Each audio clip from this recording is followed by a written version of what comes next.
Thank you for joining me for this short mat class.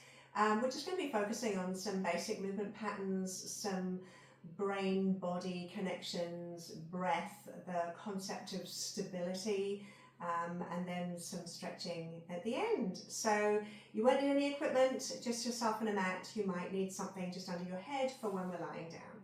So let's just start sitting. If you're comfortable sitting cross-legged, we'll be cross-legged. And if you're okay with closing your eyes, let's just close the eyes. And just take that moment to feel your breath, noticing the air coming in through your nose, the air going down in the direction of your pelvis, and then on your out breath, feeling the air coming up away from your pelvis and out through your nose. So just taking that time to center your body and to feel that gentle, easy breath in and out through your nose. Now the next breath we're going to do is called the physiological sigh, and it's a really good way of reducing raised cortisol or adrenaline or just that feeling of tension in the body. It's very easy. All you do is you take a deep in-breath in through your nose. Now top it up with an extra bit of breath in. Open your mouth. A long sigh out. And then keep your mouth closed, gently breathing in and out through your nose again. That's nice and slow. Just bringing that awareness to your breath. Let's do one more of those. So deep breath in through your nose. Top it up. Long breath out. Just bringing us into that calm space. Okay, so let's start lying down. So first of all, in lying down, you might need something under your head if you feel your head is tipping too far back. You want your neck to feel very comfortable and not so far back that it pushes your ribs to the ceiling. So correct that position of your head, hands either side of your rib cage. And what you're going to do with your hands, first of all, is notice when you inhale that your rib cage expands sideways. And when you exhale, feel the side walls of your ribs narrowing. And you'll feel these abdominal muscles on the side of your waist contract. Let's do that again. Take a breath in. Feeling the sides of the ribs expand. And on your breath out, feeling the side walls of your ribs engage and narrow. Now we're going to combine that breathing with an easy leg movement. I want you to notice where your pelvis is. It's not tucked or arched, it's in neutral. Notice your rib cage is heavy on the floor, hands on the sides of your ribs. As you breathe out, you'll feel the side walls of your ribs narrow, your ribs are stable, your pelvis is still. You're going to slide your leg out straight. As you breathe in, you're going to slide your leg back in. Opposite leg, as you breathe out, feel the ribs narrow, the pelvis is stable, the leg slides. As you breathe in, the leg comes in. And repeat. So all we're experiencing to start with is that coordination between breath and leg movement. Also, what you're experiencing is that ability to open the front of your hip without disturbing the position of your pelvis or ribs. One more each side, breathing out as you extend the leg away. Breathing in. Notice the stillness in your backbone and pelvis. Beautiful. Now I'm going to make a little trick here. This time as you extend the leg, it floats off the floor. Breathe in, bring it back in, place it down. Again, we're alternating the legs. The goal of the exercise is once again to feel that the ribs are heavy on the floor, the pelvis is very stable, and that you can imagine these muscles narrowing and squeezing the side walls of your ribs together as you extend the leg. Beautiful, we can progress that. Now, take your time here. We're going to bring one leg at a time off the floor. You've got to take this moment though. If you're going to bring this second leg off the ground, you've got to prepare with a narrowing, a drawing together of your ribs, and exhale so that when that second leg lifts, there's no need to tip or tuck the pelvis. The back of the ribs stay nice and stable. Same breathing. I'm going to breathe out. I extend my leg. Breathe in to bring it in. So what we're doing is we're layering different levels of this same exercise. So if you experience pain in your back or tightness in your neck or a sensation that this is not a movement you're creating with ease, then you go back to the one before. You want to feel this sense that you can stabilize and control your spine, connect into your abdominals, and breathe. Beautiful. Let's pop our legs back down on the ground. That was great. Now you're going to bring your legs together. I've got my inside thighs connected, my feet flat on the floor. I'm going to have my hands on my ribs again. Now we're looking at rotation. I'm turning my legs away from you, and I'm going to feel that I'm balanced on the outside border of my underneath foot.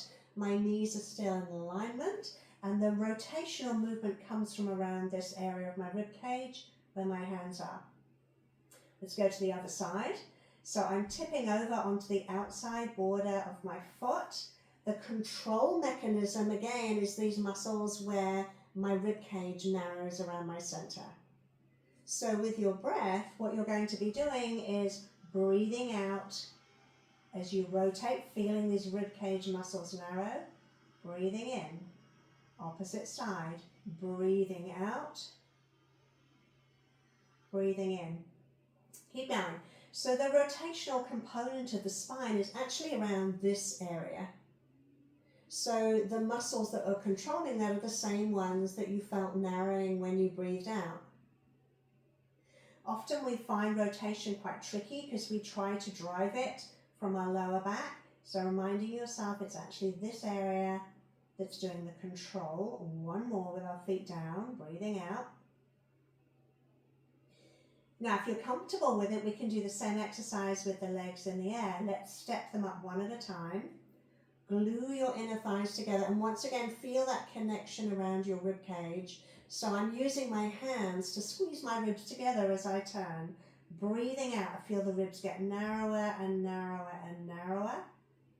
I come back to the center. Here's my breath in when I'm parked in the middle.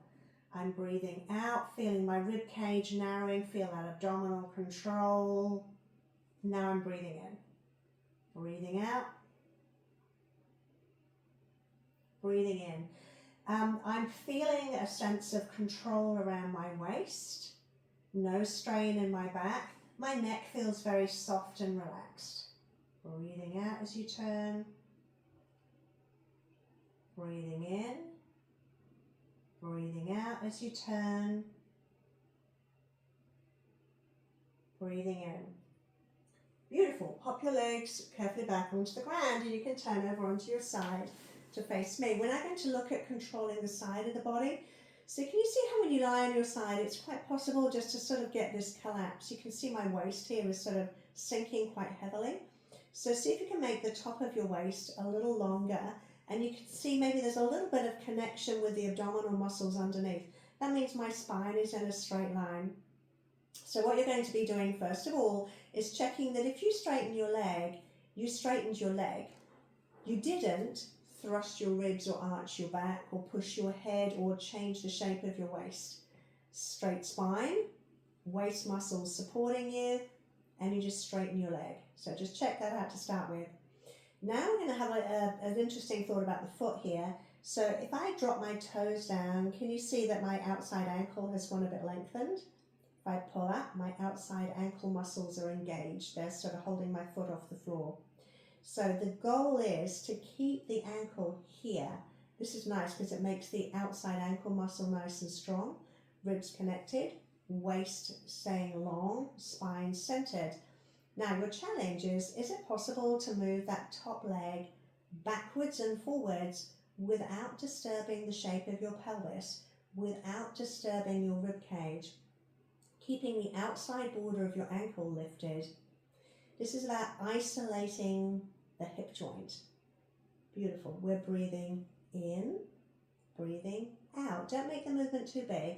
Breathing in, breathing out. You should be feeling your quads, which are keeping your knees straight. You can feel the muscle on the outside of your hip holding your leg in the air. You can also feel the muscles on the outside of your ankle supporting your ankle joint. One more of those. That's really good. Nice. Allow your knee to bend in and relax. Beautiful. Now we're going to see if we can find the glute a little bit more, the buttock muscle. So it starts off again, side of the waist is long, spine is beautifully straight. Suspend that leg in the air. I've got my knee bent this time and I'm going to bring my leg forward. That's hip flexion, not spine flexion, just hip flexion, just my hip. I keep my knee bent and I take my leg behind me. Now, this is challenging because if you're super tight here, you might then arch your back or thrust your ribs. Make sure your ribs are in, your spine is stable. Put your hand on your buttock and you should feel a contraction of your buttock muscle there.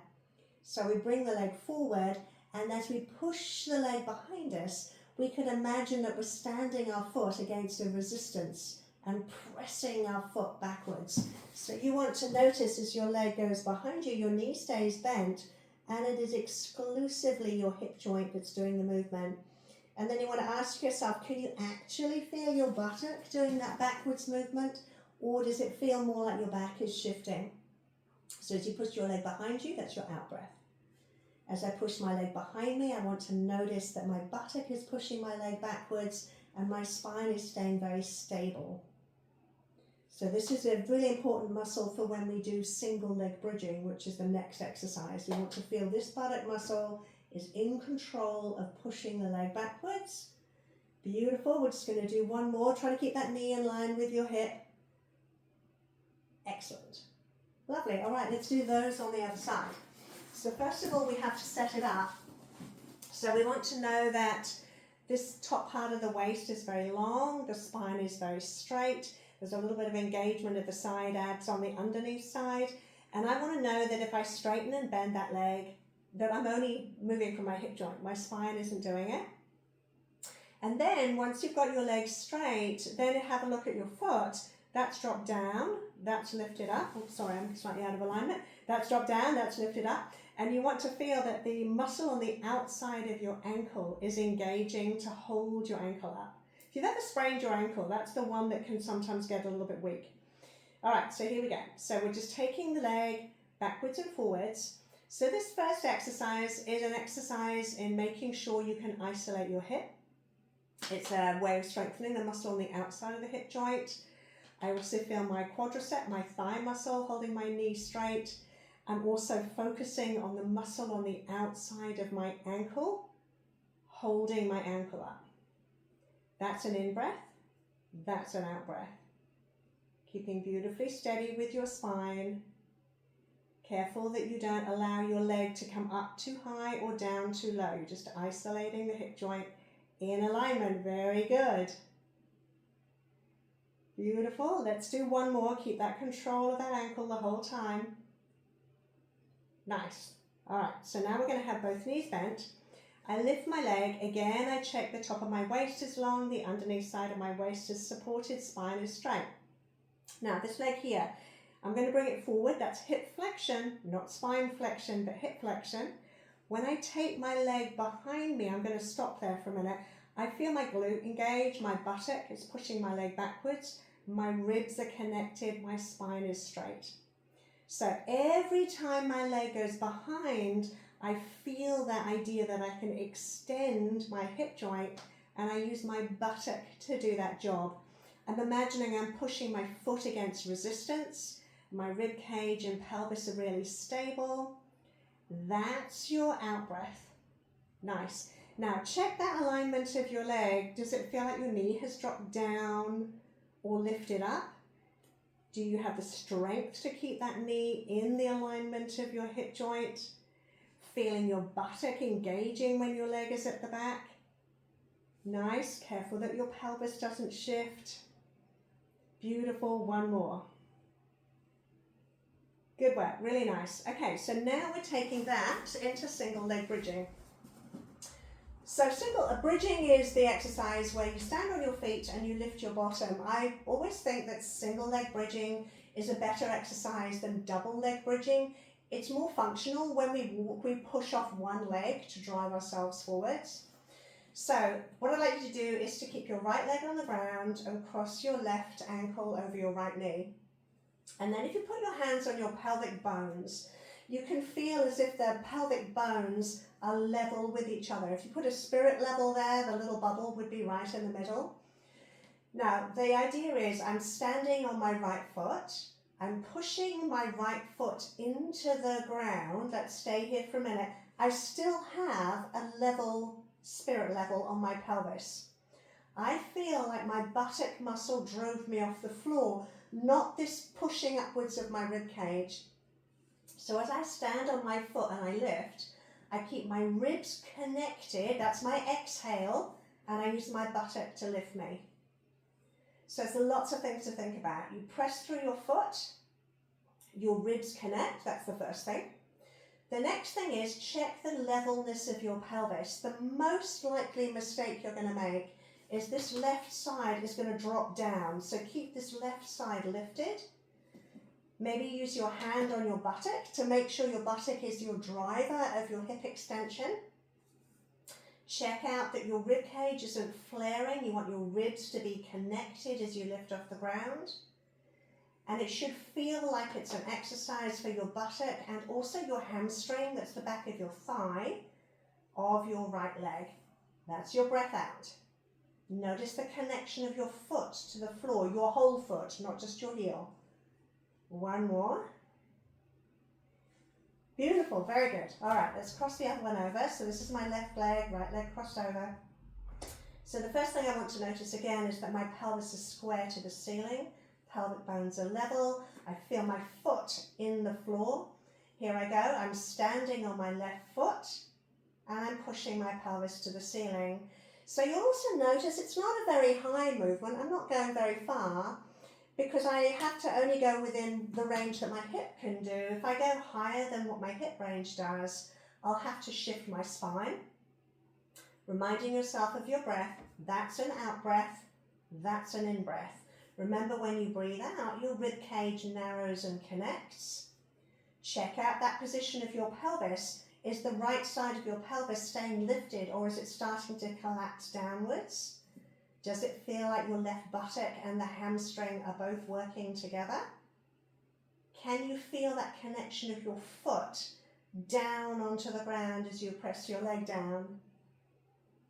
Good work. Really nice. One more. Fantastic. All right. So now we're going to come all the way over into a hands and knees position. So sort of the same exercise we're going to do again. We're going to come down onto our forearms though as a different shape. So now we have to start thinking about our shoulders a little bit more because we are now weight bearing on our forearms. If you think about your shoulder blades and the task they now have, if you collapse through your shoulder blades, can you feel how your rib cage sort of sinks, shoulder blades squeeze together? Can you press through your forearms and broaden your shoulder blades? They're just sink down again. That's sinking down between them. If I press on my forearms and broaden my shoulder blades, these are big, strong muscles that wrap around the chest wall. Those are supporting me here. Now think about your ribs. I don't want my ribs to be collapsed, which looks like that. I want my ribs, again, to be sort of tucked under and held. So it's ribs in, shoulder blades broad. That's your arm platform. Now, if I look down, my knees are pretty much underneath my hips at the moment. Spine is going to stay still. On an out breath, I'm going to slide my right leg along the ground and I'm going to lift it, not so high that my back shifts, just my hip again. I'm going to breathe in and bring it in. I'm going to swap legs, breathing out to extend, breathing in to come back in.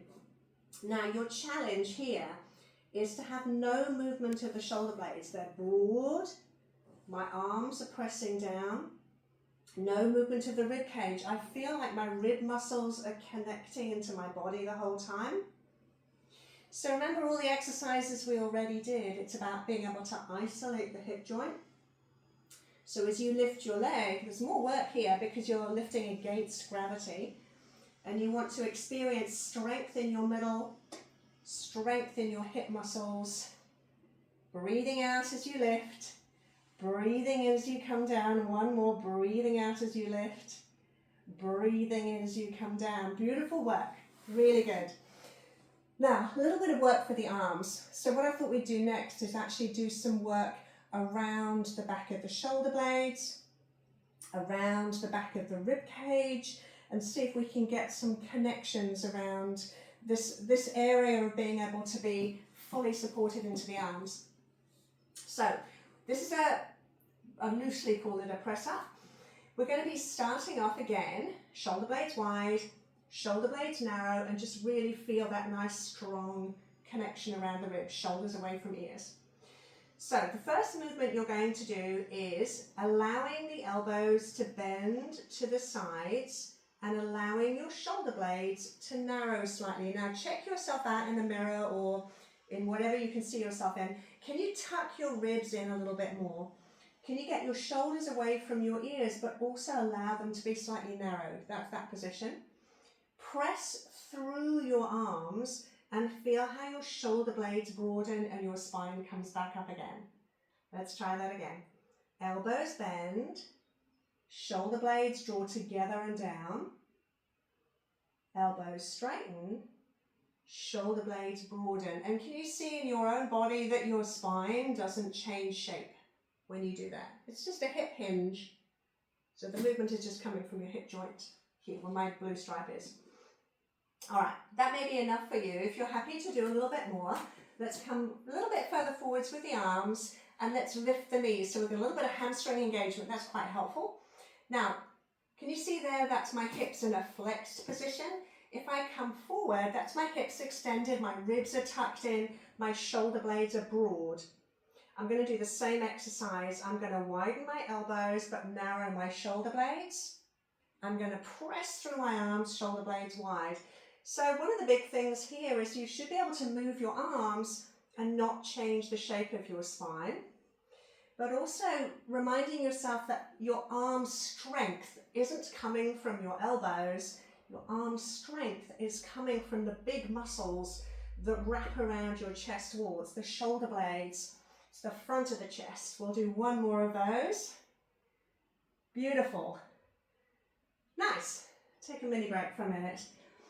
Okay, so now we're going to do a little bit more around some rotation. We're going to do an exercise called arm openings, which is again is still relative to what your shoulder blades are doing.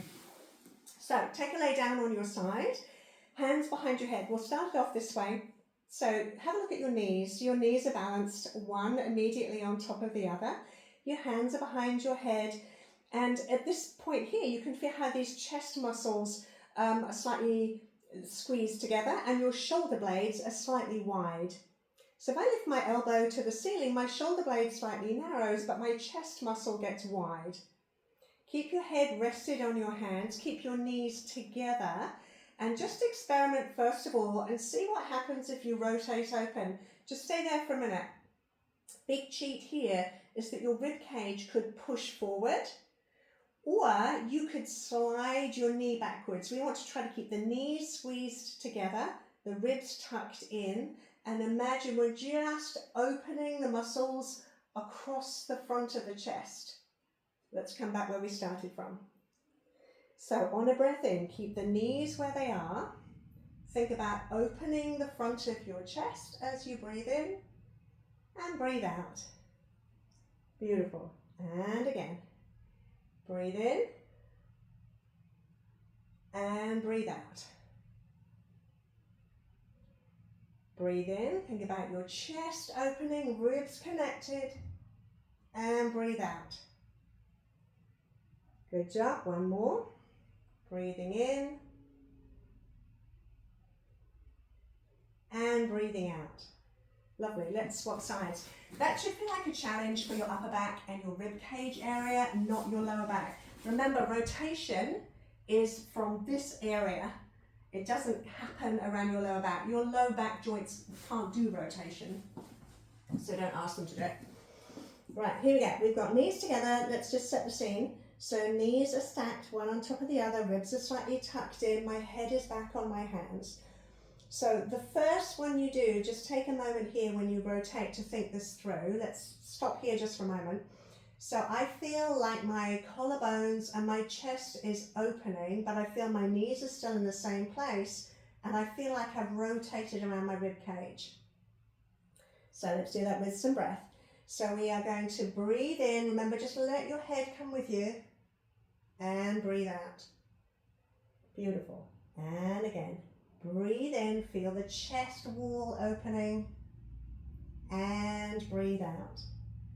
Fabulous. Try not to move the knees and try to isolate the movement around the upper back. Thinking more about opening the front of your chest rather than pressing your elbow backwards towards the floor. So the restriction is going to be more to do with tightness here. So that's the area you're going to be thinking about. Beautiful. Let's do one more. Opening out the front of your chest. Beautiful. Really nice. Well done.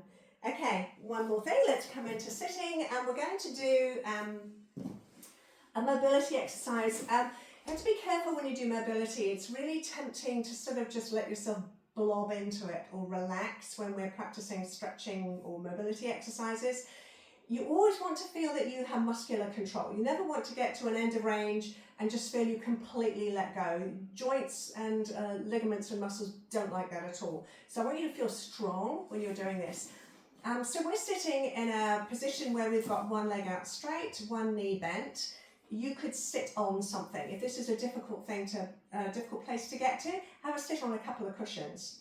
So the first challenge we've got is you want to take this hand and put it diagonally across onto your opposite knee. Now, for some people, as soon as they do that, what happens is the pelvis shifts, the shoulder comes up, and maybe the rib cage does a side shift. Can you keep both sit bones grounded? Can you take your rib cage turn, arm across, shoulder drop? Just find that shape to start with. Now the opposite arm is straight up by your ear. Just find that shape.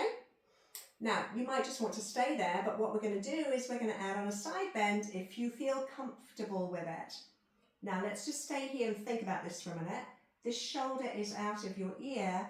The shoulder blade and the arm are reaching around. My two sit bones are grounded onto the floor.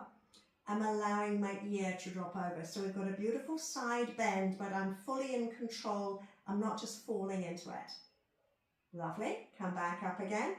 Now this arm that's in the air, it's now going to sweep around, and it's either going to hold on to the outside of your knee or the outside of your ankle. This spare arm sweeps around behind you. So we've got a rotation, and we're now sliding down the outside of that ankle.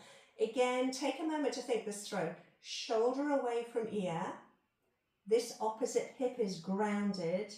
And we're taking a moment to visualize the rotation around our rib cage. Let's come back up again. So hand across, shoulder blade down, ribs turn. Other arm up by your ear.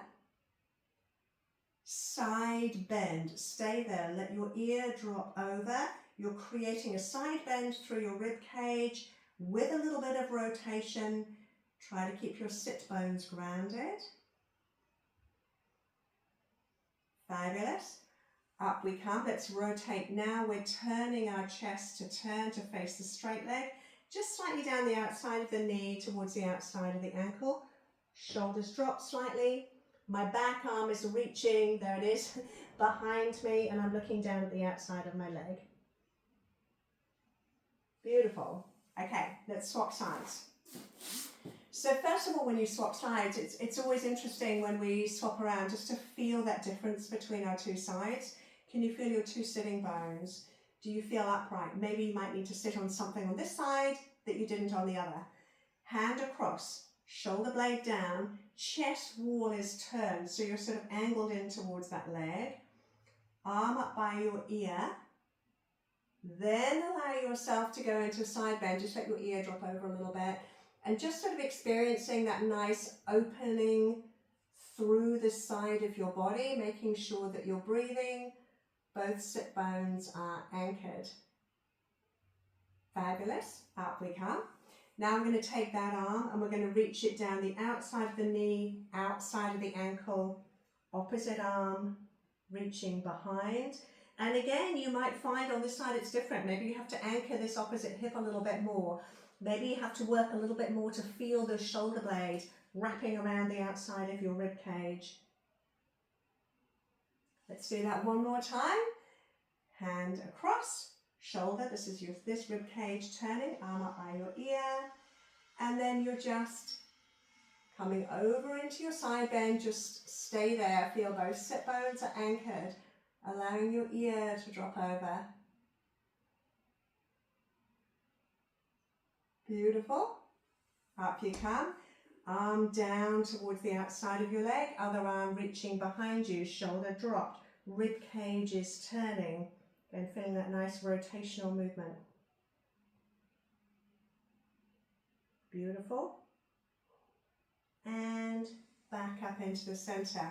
Really lovely. Now the last move we're going to do in this little sequence is spine extension, and most people find this quite difficult because we tend to be so fixed in a flexed position. The hips are flexed, the upper back is flexed.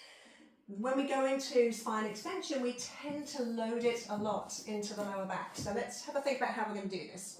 So this is our last exercise. Make sure you can see my feet. All right, so we're lying on our stomach. So a nice way to always start when you're doing a prone exercise is to make sure that you start off focused on your breath. I've just got my hands folded, one on top of the other. And I've just done lots of mobility work, so I just want to take a moment just to have that awareness of being stable again. I'm going to inhale into my back and into the sides of my ribs. And as I exhale, once again, I can feel that side walls of my ribs sort of contracting, a little bit of flattening of my belly. So let's just notice that again. Inhale into the back and sides of the ribs. Exhale, feeling the sides of the ribs engaging, the lower belly flattening a little bit. Okay, so let's see what happens for our first one. So what we're going to be doing is pressing down into the forearms, allowing the shoulder blades to slide down away from the ears. And if I keep that going and just do a little bit of pressure, let's just all stop here for a minute. So like I was saying, we tend to get stiff in our thoracic area and stiff in the front of the hip joints.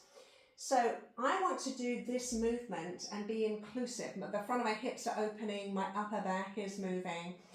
If those two don't move, all I'm going to feel is all of it in my lower back, because your lower back has more extension available to it. So that's what we tend to do. We tend to just go where there's most. So as you press off the floor to start with, let's take a feel for this. Can you draw the shoulder blades down? Can you stretch the front of the chest forward and up? Can you feel that almost like a sensation of opening the front of the hips? Another good image to have when you're working on extension is picturing that you are opening your front. Not compressing your back, but opening your front. Okay, let's come down. Let's think that through again. Press on your arms. Shoulder blades gently slide away from your ears. Use your arms to pull you up. Try to imagine you're opening your hips, opening your abdominal area, opening the front of your chest, widening your collarbones. Your buttocks should stay relaxed. You don't use your glutes to achieve that. Now that may be sufficient for you. Let's do a change of position. Let's have our arms out wide. So different position. I've got my forearms planted into the ground. I'm going to do the same thing there, pressing on my forearms, drawing my shoulder blades slightly down. As I keep pressing, I can go a little bit higher now. Again, I want to imagine I'm stretching my front body and come back down. You know, sometimes people find also extension really difficult because the abdominal wall is very tight. Your abdominal area has to lengthen as you come up into extension, not contract and tighten. That doesn't mean you let it go. It just means you imagine from your pubic bone, through your belly button, up through the front of your chest. That area has to get longer. Again, keeping your buttocks very relaxed. Let's do one more.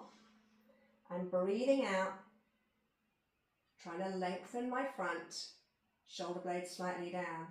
Now, all those rules apply when we end up doing the swan, which is the harder one, just because there's more push with the arms required and it's a bigger range. Trying to keep your glutes relaxed. Remember what your shoulder blades are doing. So first of all, let's just make sure the arms know what they're doing. I'm going to be pushing on my hands, so my elbows are going to be going down in that direction. And as my elbows go down, also my shoulder blades go down. So elbows down, shoulder blades down. Press on your hands. Keep pressing on your hands. Keep the shoulder blades going down. And then imagine you're stretching your front, stretching your ribs, stretching your belly, stretching the front of your hips. Don't hyperextend into your elbows. See, my elbows are still slightly bent. Beautiful, very nice. Now, the breathing matters here. We're going to breathe out. I'm going to breathe in. Also, your eyeballs matter. Allow your eyeballs to move across the mat, up the wall, up towards the ceiling. Eyeballs coming back down. Again, really challenging yourself to feel that your whole body is involved in lengthening and coming up. That includes the fronts of your hips, the front of your abdomen, front of your chest wall, collarbones wide. Beautiful. And relax. Really nice. So we're going to finish how we started with breathing again. Super important to always refocus on your breath. So join me back in sitting again in whatever is a comfortable position for you. So again, same as we started, let's just sit for a minute and just let your eyes close. Just breathe gently in and out through your nose. And just allow yourself to really focus in on yourself. Noticing the direction of the air as you breathe. So as you inhale, the air comes in through your nose and goes down in the direction of your pelvis. As you breathe out, it should feel like your belly flattens slightly and the air comes up and out through your nose. Just breathing gently. And just congratulating yourself on turning up to do this workout, of spending time with your body. And hopefully what you've done is also gained a little bit of insight into your own body. Exercises don't need to be difficult to be very beneficial. Doing this type of a workout is really good to do before maybe you do something more strenuous, just so you really switch your brain on in preparation for something that may be more physically demanding, or this might be physically demanding enough for you if that's where you're at the moment. Once again, thank you so much for joining me, and I hope that you had a really good time in this class and you got something good from it. Thank you.